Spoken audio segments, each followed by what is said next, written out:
Hello everyone, আসসালামু আলাইকুম। সবাইকে স্বাগতম রান্নাঘর শারমিন আক্তার কিচেন ব্লগে।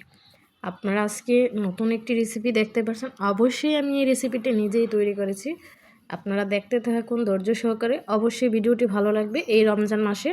আর বাজার থেকে বুন্দিয়া এনে কিনে খেতে হবে না, আপনারা বাসায় ট্রাই করে দেখতে পারেন, অবশ্যই বানিয়ে ফেলতে পারবেন। দেখেন, আমিও সেম পদ্ধতিতে, আমার হাতের নাগালে কিছু ছিল না, সব যা আমার মাথায় বুদ্ধি আসছে আমি তা দিয়ে করছি।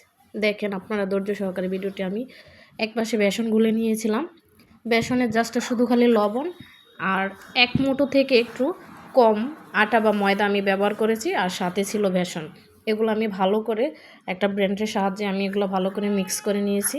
নিয়ে এই পাশের তেলের কড়ার মধ্যে বসিয়ে একটা জাহির উপরে, ছাঁকনির উপরে রেখে আমি তেলের পাত্রটার উপরে ধরে রেখেছি। এইভাবে আস্তে আস্তে সবগুলা একটু নাড়া দিলে জাকনিটা আপনার একটু লম্বা লম্বা হবে, আর যদি এটার উপরে ধরে রাখেন তাহলে গোল গোল হয়ে পড়বে। দেখেন, আমি এই পাশে শিরা করে রেখেছিলাম, এই শিরার মধ্যে এগুলা দিয়ে দিয়েছি।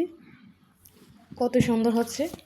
আর বাজার থেকে কেউ কষ্ট করে কিনে আনতে হবে না, বাসায় আপনারা ট্রাই করে বানিয়ে ফেলতে পারবেন।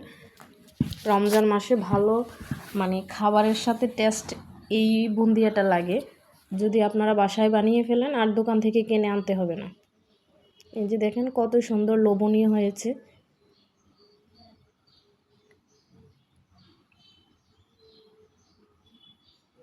আমি এগুলাকে এই শিরা থেকে উঠিয়ে ফেলছি। যখন আমার শিরাগুলা ভিতরে ঢুকিয়ে গেছে তখন আমি আলাদা একটা প্লেটের মধ্যে এগুলাকে নামিয়ে নিচ্ছি। দেখেন কত সুন্দর, একদম লোভনীয় লোভনীয় লাগছে। আমি একটা বোতলের মধ্যে এই ব্যাটারটা ঢুকিয়েছিলাম। আমি আর একটা জিনিস ট্রাই করেছিলাম, আমি কি দেখি আর একটু অন্যভাবে কোনো কিছু হয় কি না। দেখেন এই পাশে আমি জিলাপির মতো করতে চাইছিলাম, একটু আঁকা বাঁকা হয়ে গেছে, তাও আমার কাছে খুবই ভালো লাগছে। কারণ প্রথমবার ট্রাই করে এত সুন্দর একটা রেজাল্ট পাবো আমি আসলে ভাবতে পারিনি। ভাবলাম নেক্সট টাইম আরও সুন্দর করে বানাবো, তখন আমি আপনাদের সামনে ওই ভিডিওটা নিয়ে আসবো, তখন আপনারা দেখতে পারবেন। জাস্ট আমি খালি ট্রাই করেছিলাম, আমার হাতে নাগালে কোনো উপকরণ ছিলই না, বাট শুধু বেসন ছাড়া।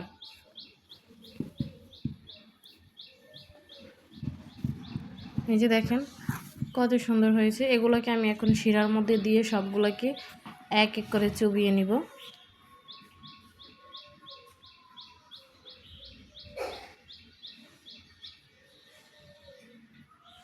আসলে মানুষ ট্রাই করলে পারে না এমন কোনো কিছু নেই, ধৈর্য সহকারে করলে আসলেই সব কিছু করা যায়।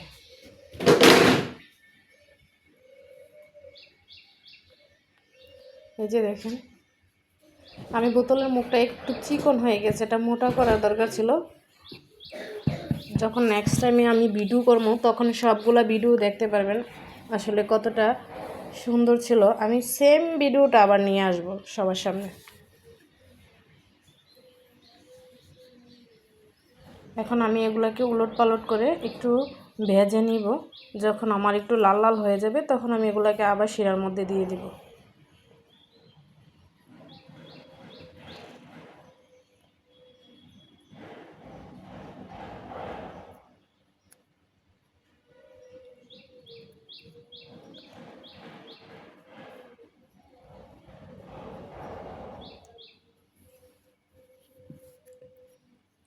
এই যে দেখেন কতটা লোভনীয় হয়েছে আমার সবগুলা জিলাপি বুন্দিয়া। অবশ্যই আপনারা যদি আমার ভিডিওটি ভালো লাগে, আমার ভিডিওতে একটা লাইক কমেন্ট শেয়ার করবেন। সবাই আমাকে সাপোর্ট করবেন।